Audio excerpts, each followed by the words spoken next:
feature presentation. What's up, everybody? Welcome back to another Untitled Movie Review. I am one of your hosts, Matt Rohrbeck. Alongside, he's allergic to tomatoes, but he is tomato meter approved, Eric Marchin. Matt, are you ready to be milked? Yeah, man. Middle-aged men talking about teenage turtles. That sounds weirder than I meant it to be. But today we are talking about Jeff Rowe's Teenage Mutant Ninja Turtles, Mutant Mayhem, produced by Seth Rogen and Evan Goldberg, but starring a whole slew of people. I'm not even going to go through everyone. We'll talk about them as we do our review. But this was a big day, as you saw with Eric's shirt, and you know, I think we've talked at length about how much we love the '90s Ninja Turtles movies. We were big turtle heads when we were kids. Turtle boys. Turtle boys, and into our teens, and I was obsessed with the Ninja Turtles as a kid. You know, loved the cartoon, loved the live action movies from the 90s.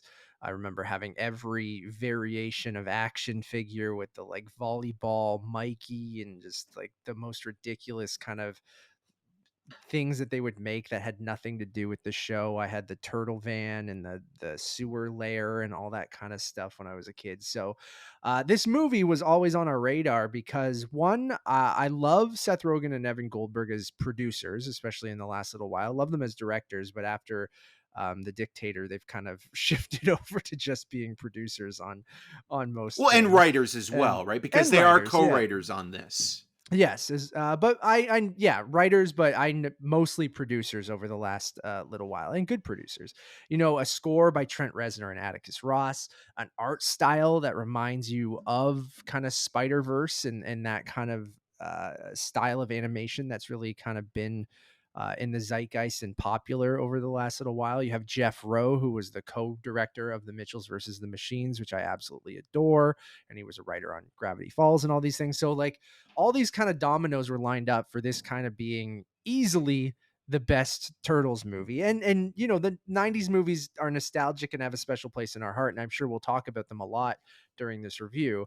But I think this was one of my most anticipated films of the year because of that. And that sounds kind of silly because of the track record with like Turtles, you know, movies and lately especially, but there other animated film that came out that was not super great that sort of tied into those 90 movies. But I'm pumped to talk about this. So we're going to do initial brief spoiler free thoughts just to kind of say, like, did we like the movie? Should you go see it in theaters? And then we're immediately kind of going to go into a full review with full spoilers, since the movie is now playing in cinemas, so you guys can go see it. It was a Wednesday release, so today, August 2nd, playing everywhere if you guys want to go see it. So Eric, I'll kick it over to you since I've been talking, and you're a big Turtle boy as well. What did you think? I mean, you could talk about your history with the Ninja Turtles as well, but what did you think of Teenage Mutant Ninja Turtles Mutant Mayhem?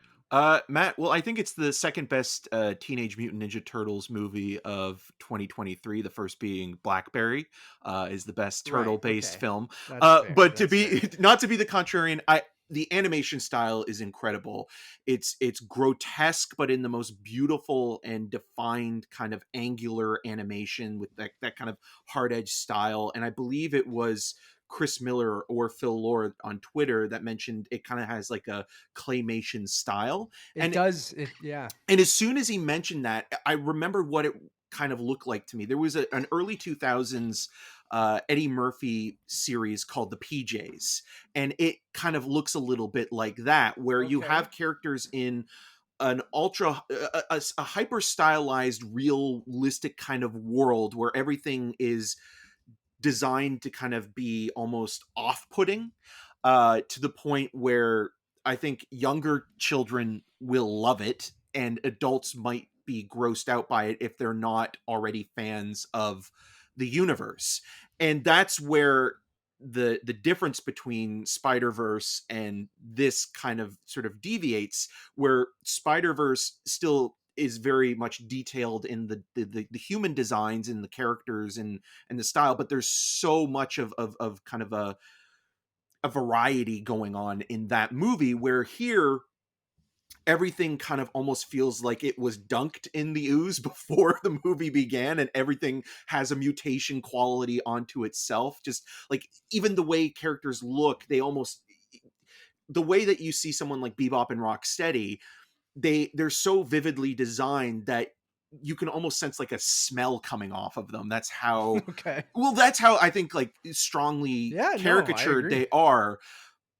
On the flip side of that, I think the story itself, which is co-written by Evan Goldberg and Seth Rogen, in addition to Benji Smith and Dan Hernandez, with Jeff Rowe, the director of the film, all Yeah. contributing, is that the script itself does feel very conventional in that kind of 80s Saturday morning cartoon way, where it's trying to interject a modern feeling to it, in the sense of it's dealing, the word acceptance comes up a lot. And I think, not going into too much detail, like I talk to my therapist about this all the time, where the idea of radical acceptance is trying to accept who you are as a person and not trying to change other people's minds based on who you are. You just have to be who you are.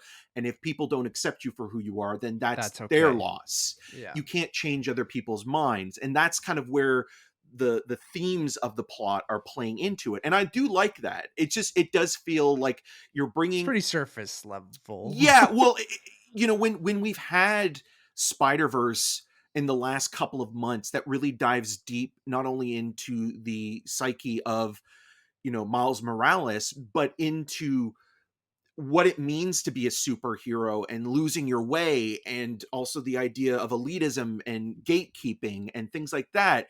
And it's able to integrate plot and exposition in a manner that doesn't feel like you're just being told it. Here, there is a quality of you watching this movie, and it feels like you're being told these are It's the more of a things. kids movie, and Yeah. that's a very kids movie thing, right? And without repeating anything that you said, I pretty much universally agree with everything that you said. I think it's a beautifully grotesque kind of animation style, and I'm so glad to see kind of the Spider-Verse effect kind of bleed over into other franchises and other animation. Mind you, do I hope everything looks like Spider-Verse in the next 10 years? I hope not. I hope it just gives people the freedom to kind of play around with animation, and this still is different enough. Well, you mentioned that claymation kind of style. I love that they are learning from Spider-Verse, and not saying Spider-Verse was the only animation movie to ever innovate, but like it really kicked off this kind of this slew of films that are kind of messing around with hand drawn and different animation styles and blending them all together. So I kind of love to see that continue, especially in a franchise that I love like Ninja Turtles. I agree with you. The plot and story leaves a little bit to be desired. Like it is more of a kids movie than something like Spider-Verse or maybe even a Pixar movie, which does that balance very, very well. Like it tries to get those emotional beats, and I think for the most part they work.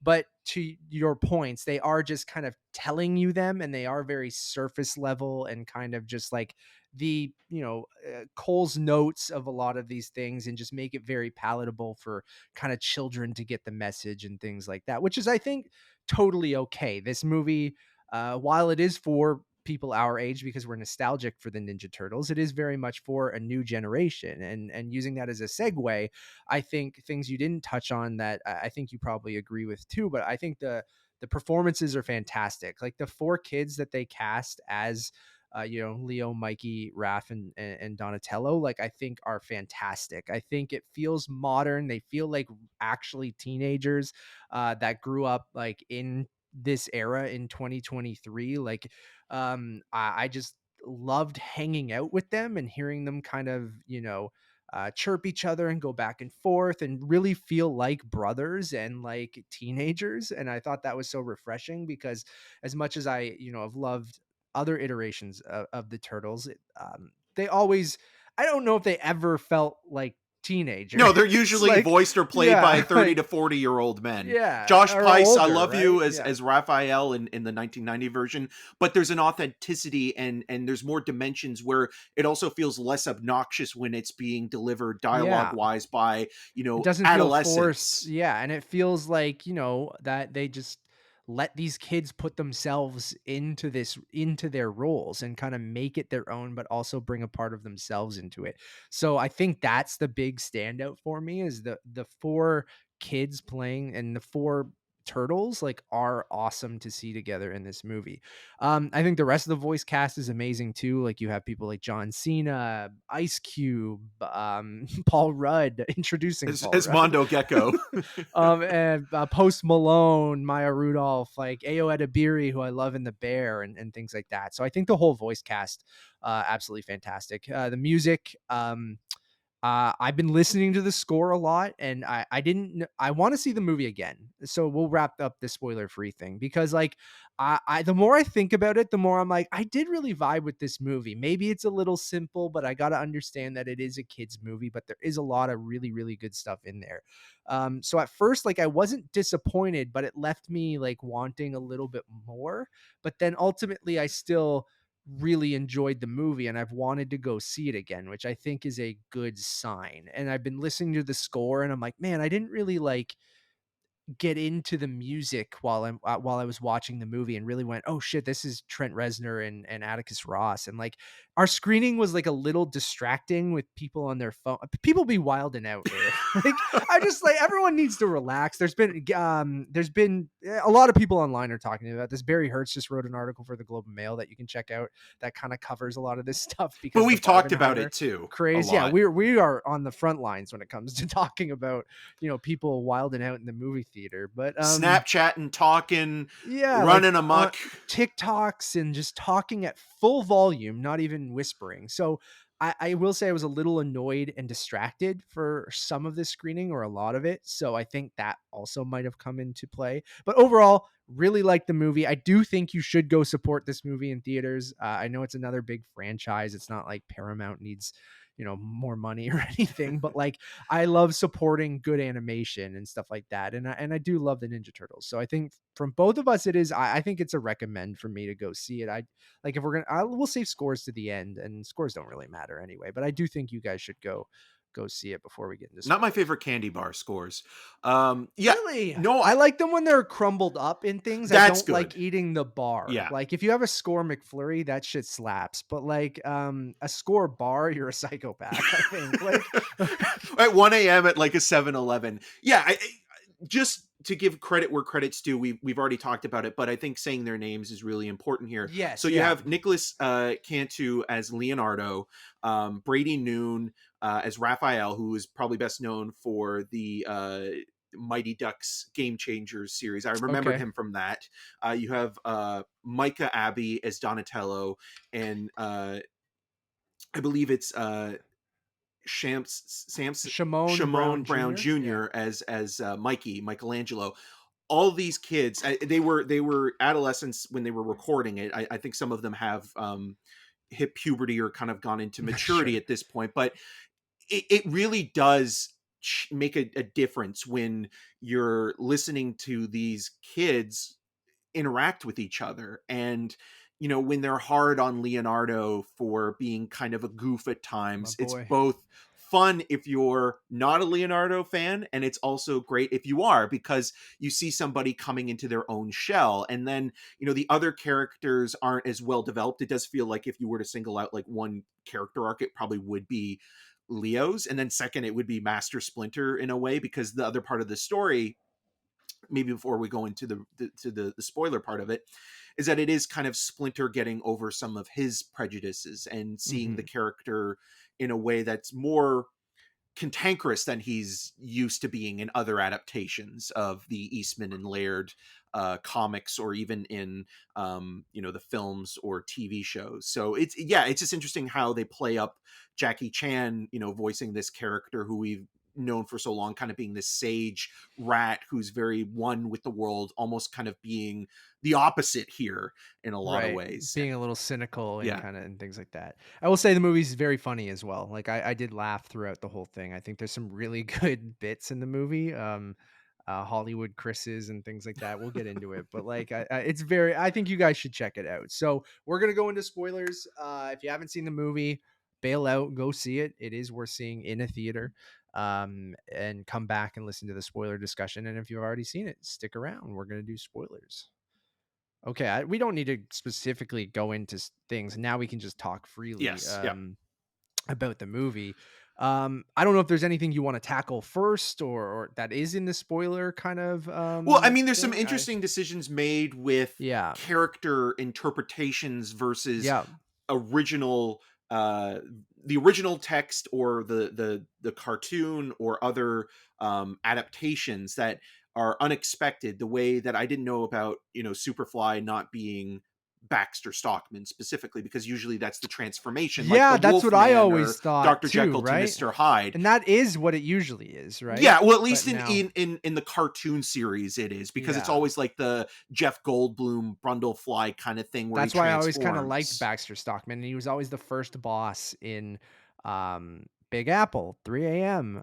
And that's a video game reference, everyone. So in the Ninja Turtles video game, so like Baxter Stockman was always is one of the first bosses, if not the first boss, or in the New York level.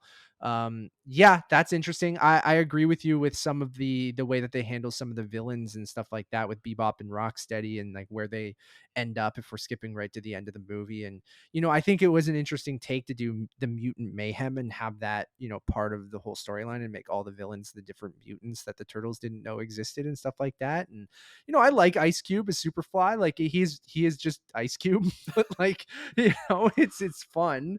And I like that whole kind of team of mutants. I don't love, if I'm gonna criticize some spoilery stuff and jump right to the ending, like I'm fine with doing modern interpretations. I'm not precious about any of these characters, especially Ninja Turtles, but like there's something to me that I'm like, I don't know if I love where they leave the movie with everyone knowing about the turtles and they go to high school, and like a lot of these mutants like Bebop and Rocksteady like living with the turtles in their lair, like with them, with Splinter and things like that. So, and we know we're getting a spin-off, a Paramount Plus show, as well as a sequel already announced to the movie. Hopefully this does well enough that they continue to do those things. But I don't, if I'm going to criticize a little bit more of the plot and the story, yes, it's simple, but that stuff all works. I think where they leave the turtles, I like the message of New York accepting them and stuff, but I would have preferred that they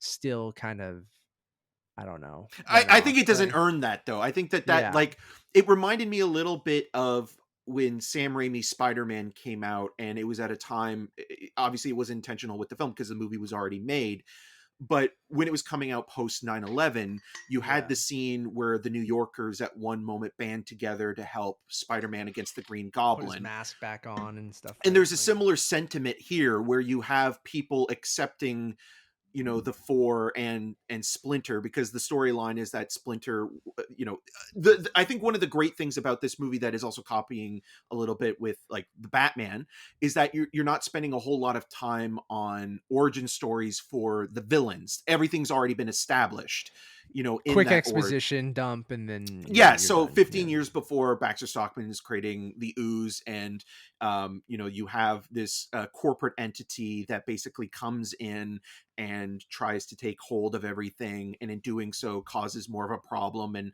a lot of this muck ends up in the sewer, and it changes or transforms the turtles and Splinter. And Splinter at one point tries to go up into the real world with the turtles and is rejected and chased like some horrible creature, and is now living in the margins of society and sort of cast aside. And so that experience is very much like Homer Simpson going to New York that one time, where he never wanted to go again because the one time he went was a horrible time. So you have those elements all coming into play in terms of references and things like that. But where it goes in terms of just introducing all these characters, some of them in this gang that Superfly has are villains, but then some of them are also allies. Like Ray Fillet Right, is a good guy in right. the cartoon, and the same thing with Genghis Yeah, Frog you're right. and Yeah, good Mondo points. Yeah. Gecko. And I think it's just ultimately like some characters are more willing to kind of adapt and do their own thing, and then some people are more followers, where I think Bebop and Rocksteady are guys that could probably be easily turned, Turned into villains again in the next one, because right? you have, I Yeah. mean, the big spoiler at the end for the post-credit scene is Shredder. Shredder. But I also do think that there's another thing that is being set up that I think it is obvious, but when you're watching it, maybe not so much. I think Maya Rudolph, who's voicing Cynthia Utron, Utrum. Yeah. is Krang. I think Yeah, that I it agree. is Yeah. it's the glasses that kind of gave it Yep. away. Absolutely. Absolutely thought the same thing. Yeah. Yeah. So with that, I think like when Shredder does hit the scene, and that's what I was missing the most, was that character. Even though he's one dimensional, he is such a Shredder. yeah, he's such an Yeah. important part of the turtle mythology and lore, and he's basically their version of the Joker. Like, you always associate like the big bad, and that happens sometimes with these movies where it's like you save that character for a sequel. You know, with Nolan's Dark Knight, or I remember even Damon Lindelof saying that with with Khan, like that was always going to be the second movie, and that kind of feels like that's what they're doing here, where that's going to be the central focus with the Foot Clan and Shredder kind of coming in and cleaning up the things, and there will probably be a reveal of Maya Rudolph as Krang to kind of maybe set up a third movie, or because they're always usually working together, even though they don't have the same sort of goal or outcome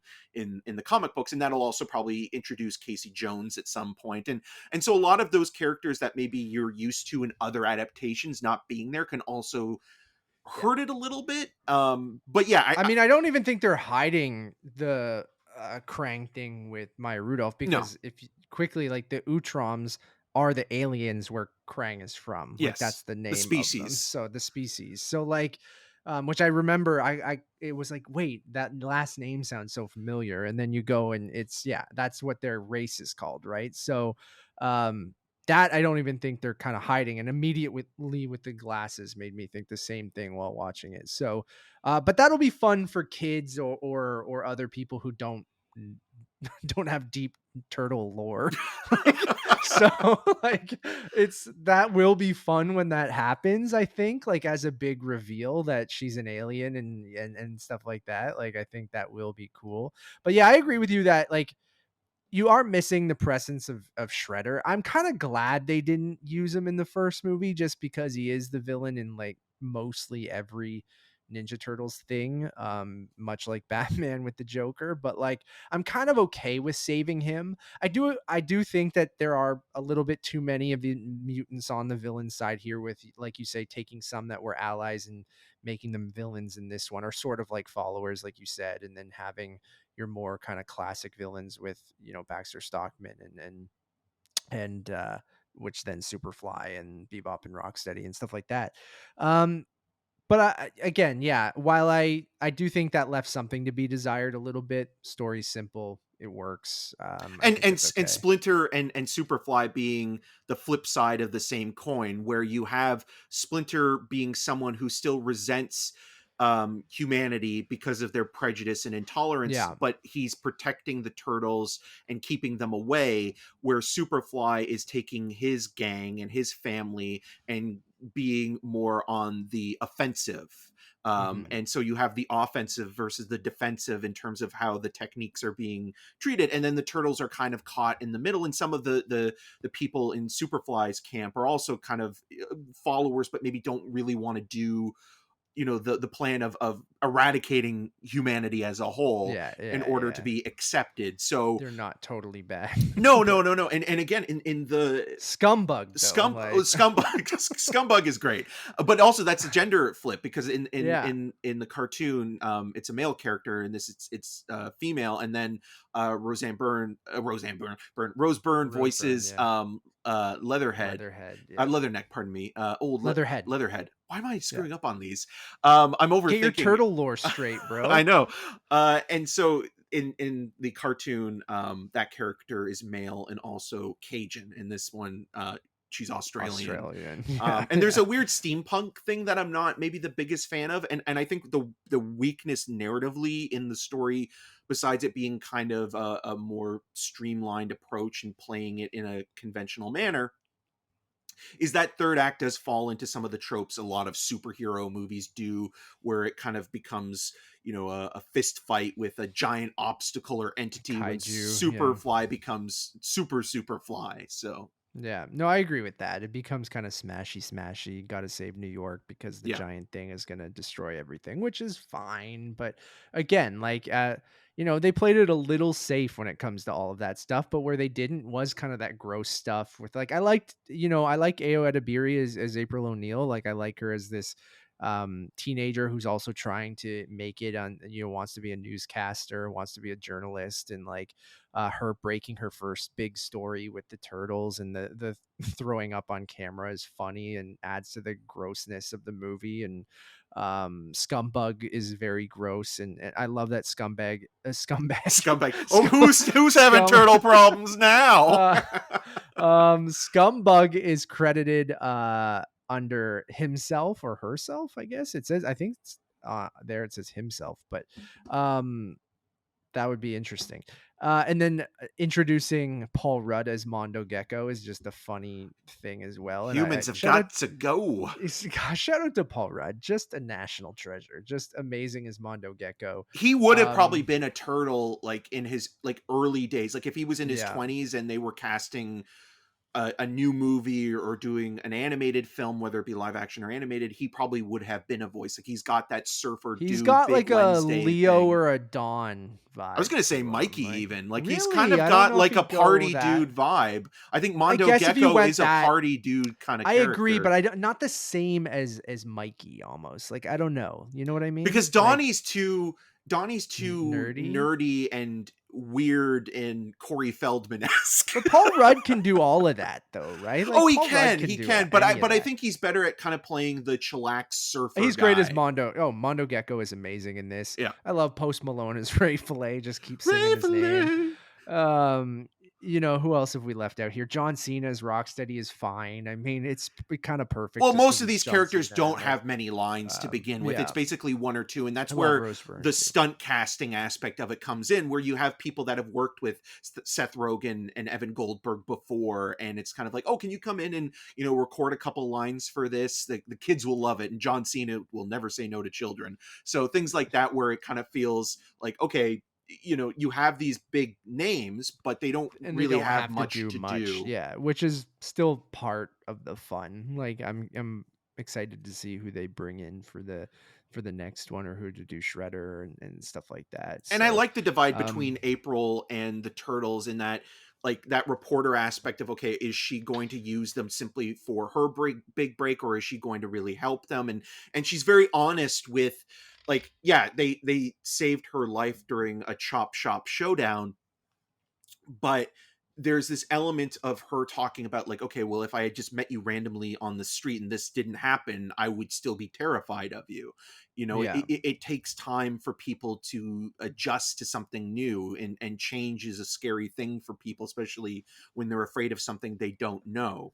And that's where fear and intolerance and hatred comes from. And so her being honest with them up front and saying, like, yeah, like, you guys are a little weird, but because you saved me or helped me, like, there's a bond there, and she can have that very candid conversation with them early on, which does establish a fast friendship. And I think with that, it kind of helps a little bit with understanding that, okay, there are people in this world that might be afraid, but once you get to know somebody, that fear goes away. And there's also just some interesting choices with the animation, where you do see them watching a movie, and it's Ferris Bueller's Day Off, and it's the live action version. So I wonder how that works in this universe. So if they film something, I love that. Is it real world? Does it become something real on the screen? And you could play around with that more too, right? Like, I think that could be really fun. And like, there's a sequence where they go and they're watching Ferris Bueller, like in a park kind of area. There's the Chris's joke, which I thought was really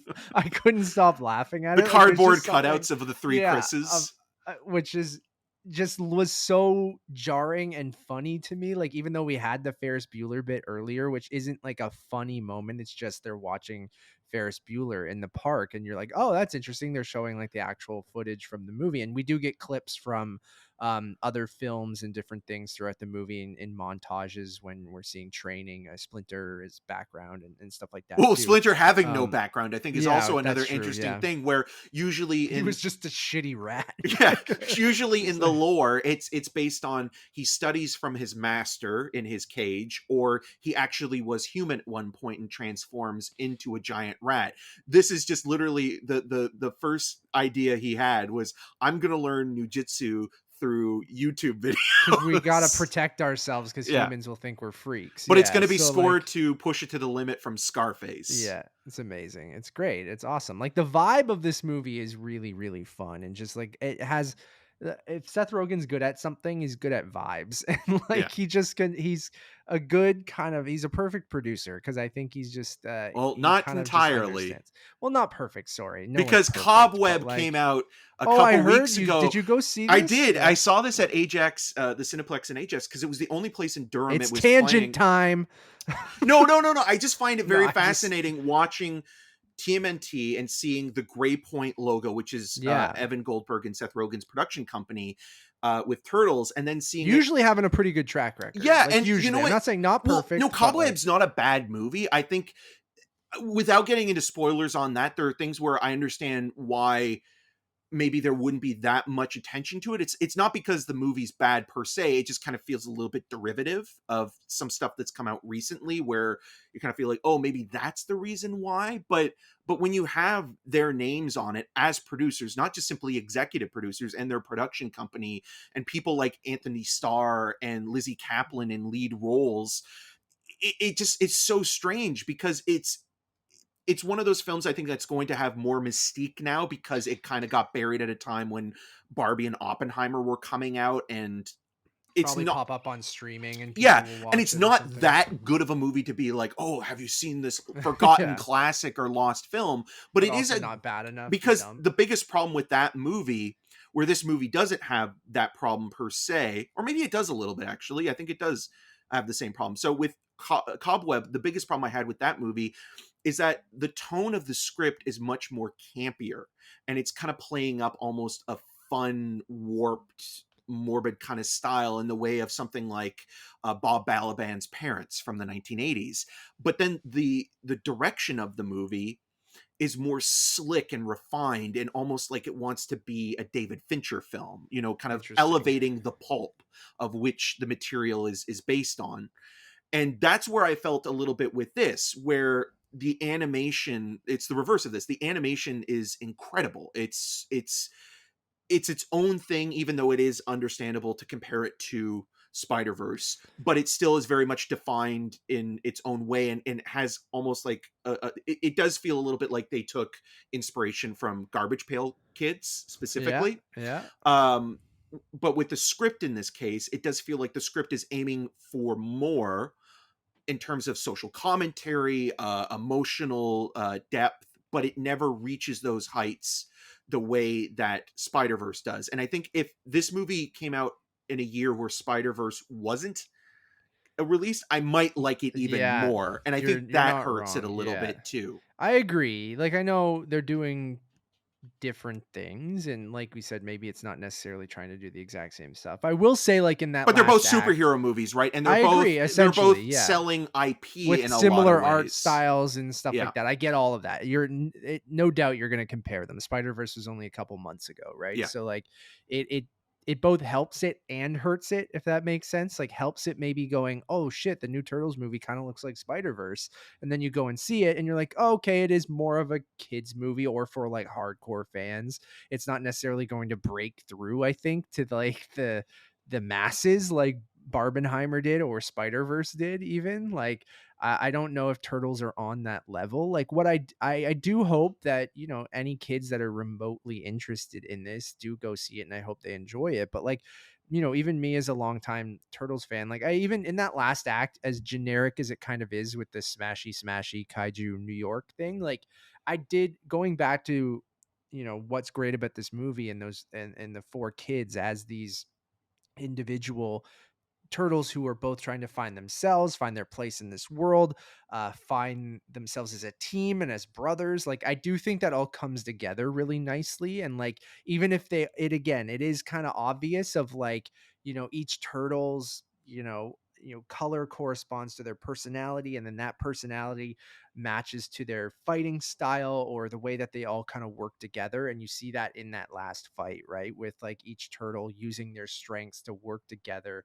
to save New York. And like, something we've seen a million times before, but like, specifically with the turtles, like they all have these very specific personalities, and seeing them all come together like that, I think still was very satisfying as a longtime fan. So like, I ultimately, yeah, like really had a good time with this, laughed consistently. Um, I think my only disappointment was going, man, I kind of wanted a little bit more from it, like, because of Spider-Verse, probably Yeah. like the expectations are higher. But then I go, Matt, it's a Ninja Turtles movie. And I'm like, But the people it's like, involved, though, I do think I know, also yeah, these people are all in their late 30s, 40s, and they grew up with sure. this as children as well. And you think that they're going to put in a little bit more care when you're watching that 1990 film. You realize that these are people that are, taking something that's popular, that's trendy of the time, and trying to capitalize on it as much as possible, because it was in the zeitgeist in that moment in the late 80s into the early 90s, where, the people that are now in control of it are the people that grew up on it. So you think that there's going to be more care and a But way there to is, it's there just is, but not in it's, the like, yeah, it's again surface level. It doesn't go it is. deep enough into that sewer It's to really ultimately get to the rat shit. still a kids movie.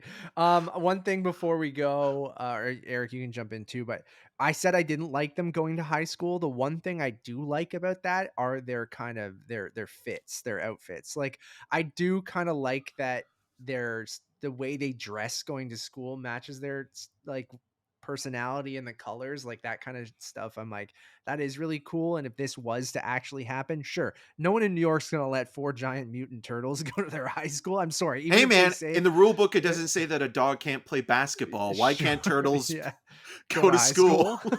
Yeah, I understand. As someone who's gonna go back to school as a 30-something-year-old and feel like I'm gonna be looked at like a freak, but You're not. it's just, I know, just like the turtles won't be looked at like that, right? Like April helps them through and stuff like that. So I do like how they all kind of have their individual personalities. Leo looking like a dork with his fucking tucked in golf shirt He is going to such a school. dork. And I'm like, I love Leo, but like, I'm like, bro, but I'm like, it matches who you are, man. And like, I love how each of them kind of make their way to school. And then the Shredder reveal is kind of like fun. So like, I'm glad that they saved him for the second one. So anything else before we can talk about turtles in general before we go? Yeah, I mean, this has already been a fun turtle talk conversation, our first official turtle talk. Tiff talk coming soon, Yeah. but turtle talk coming first. So Yeah, it's just nice to kind of revisit these characters, and the strongest stuff in the movie is just hanging out with the four yeah, and seeing them talk about their insecurities, and also trying to,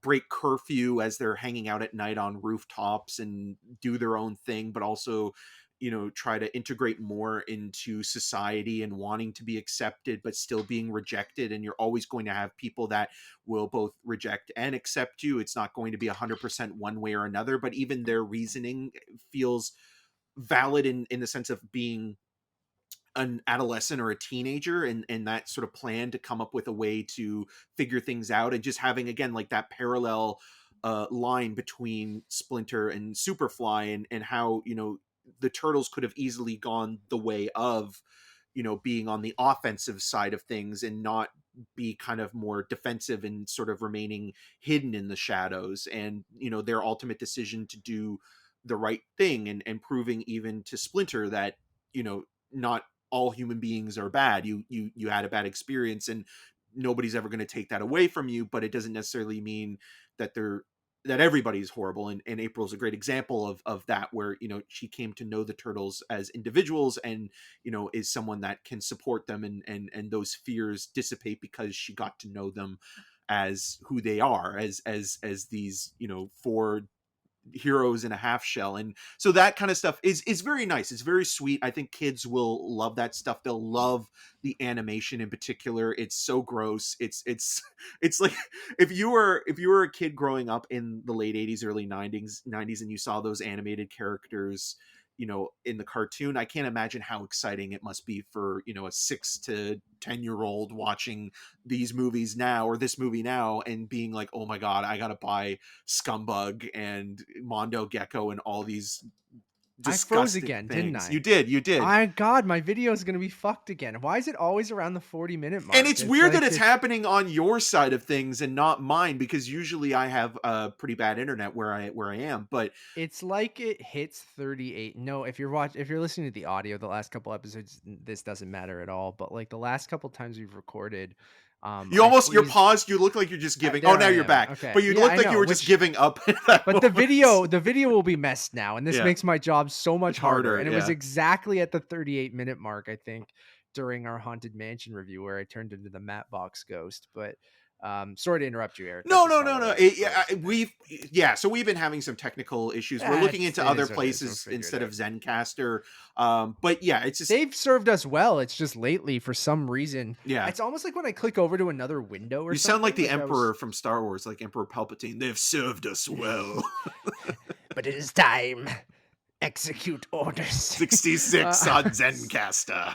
I will say, I love Ninja Turtles becoming like a kids franchise is interesting, because the original comic book was a little darker, wasn't it? Well, it like, was, but that's also it was interesting for kids, but it was like it wasn't. It wasn't. Was it? So it was. Yeah. So the idea was that it was more violent. Like like people would actually, if you like hit somebody in the face, there would be a cut or blood would come out, things like that. Like Leo would use his swords to actually hurt people, not necessarily. But I'm glad you brought that up, because when that comic book was made, when Eastman and Laird created it, it was a parody. It was basically like the equivalent of Austin Powers or RoboCop. It was all about the satire of comic books at that time and being kind of subversive and dark and kind of poking fun at it. But then when it became a cartoon, that kind of goes above the head of a lot of kids, and you're going to see the kids take it more literally and enjoy it for the goofy characters and, you know, the childish humor. And then when you got into, you know, after the 90s live action movies, it kind of went dark again. And that horrible, I think it was 2007 or 2008 movie with Chris Evans as Casey Jones, who voices Casey Jones. That movie is bad. And Sarah Michelle Gellar as April O'Neil is terrible, but they went for, and Nolan North, I think, is one of the Turtles. They went for like a darker, grittier version, where this has moments where it's not afraid to kind of show a little bit of violence, but it's not trying to emulate the Dark Knight or something like that. It's its own kind of style. But yeah, it's just fascinating, the trajectory of it, of the narrative tone throughout the course of all of these versions of Turtles throughout the decades. Yeah, I never really read the original comics. I got into it through the 90s animated series was my introduction, and the video games. Like, my history with Turtles, I'm going to give the movie a 4 out of 5 just before we move on. I really did enjoy it. That easily could have went down to a 3.5, but could go up to a 4.5 if I see it again and go, you know what, I really vibed with this. I understand that it is simple, but I did really enjoy it, so I'm going to give it a 4 out of 5 before I move on to other turtle talk. I'm going to give it a 3.5 out of 5. I still really enjoyed the movie, but I think I need to see it again to appreciate it. I just felt that the conventional aspects really started to move in, especially in that late second to third act. And there are some things where I did find the Trent Reznor and Atticus Ross score not as visible the first time around. The most noticeable is with Splinter, where I don't know if it was like the mix in that theater too. Maybe. Like, I'm listening to the score and I'm like, the score, there's a lot of it. Like, I just didn't hear it a lot in the movie. Well, what you hear are a lot of the 90s hip hop songs or the 80s movie montage songs, right? Like, that's the stuff that kind of is more clear, where when the Reznor Ross score comes out the most is when you have like Splinter recalling back to his trauma in the past. That's where it's most notable, where that synth kind of Yeah. begins to simmer.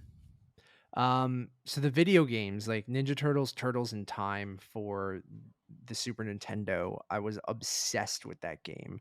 Still love it. Um, Even more recently, there's been some really good Ninja Turtles games. They announced that they're making a Teenage Mutant Ninja Turtles: The Last Ronin video game. And if people don't know what The Last Ronin is and you're a Turtles fan, I'm sure maybe you do if you've gotten this far, but if you don't, you should pick it up, whether it's from the library. It's on Kindle Unlimited right now too. So if you have like an iPad or something, 30-day free trial of Kindle Unlimited up from Amazon, and you could read the whole thing for free. It's awesome. It's like a set in a future where just to give you guys a synopsis, because I was obsessed with this when it was first coming out. I'm gonna read the whole thing now because I don't even it was coming out so sporadically that I like missed the last little bit of it. So like seeing this movie reminded me that I wanted to go back and finish it. Like comics are weird for me lately where when they come out monthly and sometimes they get delayed and I forget what the last issue was. So like I like waiting until the whole thing is out now. And the whole thing is out for Last Ronin and has been, and they're doing another prequel one later. Anyways, story, it's in the future. It's like a desolate kind of post-apocalyptic sort of world. And there's only one turtle that survived. The other three are dead. And he wears just a non-colored a mask at this point, and then uses all of the weapons from the four turtles. And you don't know in the comic what turtle it is until like it's revealed later, like which one of them survived and how the other ones died and things like that. It's dark. It goes back to that kind of darker tone of the original. It's from Eastman and Laird, Yeah. right? And it's from them, so they returned for this, and they're making it into a video game, which is gonna be awesome, I think. But if you haven't read it, I don't know if it ends great. I hope it does. I have to read the last little bit, but I'm gonna reread the whole run because it was awesome what I read of it and some of the reveals and things, and it is darker. So if you're like our age and you're still a Turtles fan, like it is more of an adult, not like it's super mature or anything of like really violent, but it does have a little bit more of that. But it's a cool vibe too in a much different way. So I highly suggest go read The Last Ronin, and the video game should be really dope. That's just what I'm going to end it on. I don't know if there's anything else, Eric, from your turtle history that you want to bring up. No, not really. I mean, it's nice to revisit the characters and hang out with them again in this new version. And um weirdly, even though I was kind of mixed positive, I am actually very much excited for a sequel, where I think like a Yeah, sequel could be actually better in this case. Like I it feels agree. like this is a movie that's almost like testing the waters and to see kind of what this could be moving forward, even though they have a plan. But there's a lot of potential there, where I think a sequel could improve what has already been established now, in a very exciting manner. So yeah.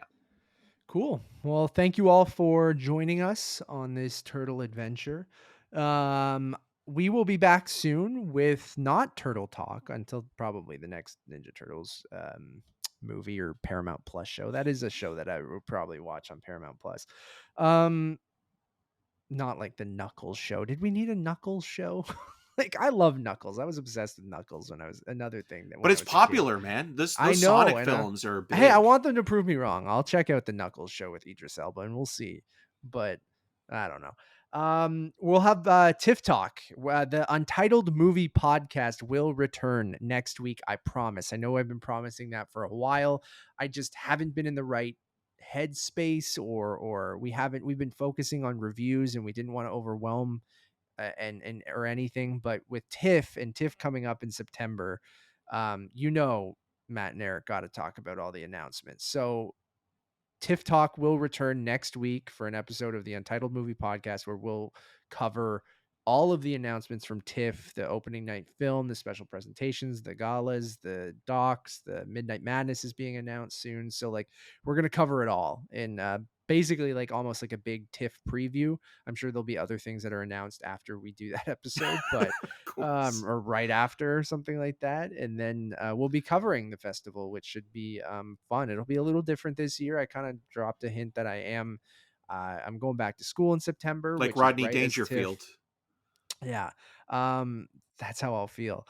And so it should be just we'll still get all of our reviews out, and I might just not see as much this year, but we still will have, between 10 and 20 reviews during TIFF this year, I'd say. Anywhere in between those. So they might be like last year and with Sundance, where they trickle out after the festival as well. And hopefully we get to pre-screen some stuff, but I'm excited for the festival again. It's my favorite time of the year. So, And we have photographer and friend Mike Muntz yeah, joining so us we this should have year. some interesting photos. Like Mike's gonna Interesting photos. I don't know who the hell's gonna be there. That's what I mean. Like, it's just like, who's coming? I don't know, with the strikes on right now. Like, No, I which just we thought you fully meant like you support. and We me didn't- being like just interesting me. photos. Just us in front of every movie, like thumbs up or thumbs down. So yeah, Mike will be joining us and helping us with probably making some cover art with those photos and stuff like that. We'll see how it all goes, but anyways, thank you all for listening. Check out our Letterboxd, which is Untitled_movies. You can also find us on all those social medias like X and Threads, and I'm calling it Twitter. On Twitter, Threads. Mine just updated to X and it's disgusting. It sucks. Yeah. Sucks with an X. And then you can follow me on all those social medias at Matt Rohrbeck. I'm Eric Marchin. You can find more of my video reviews on rogerstv.com/cinemascene and on all the social medias on EM6211. Until next time. It's not Danny anymore, Dad. It's just Dan.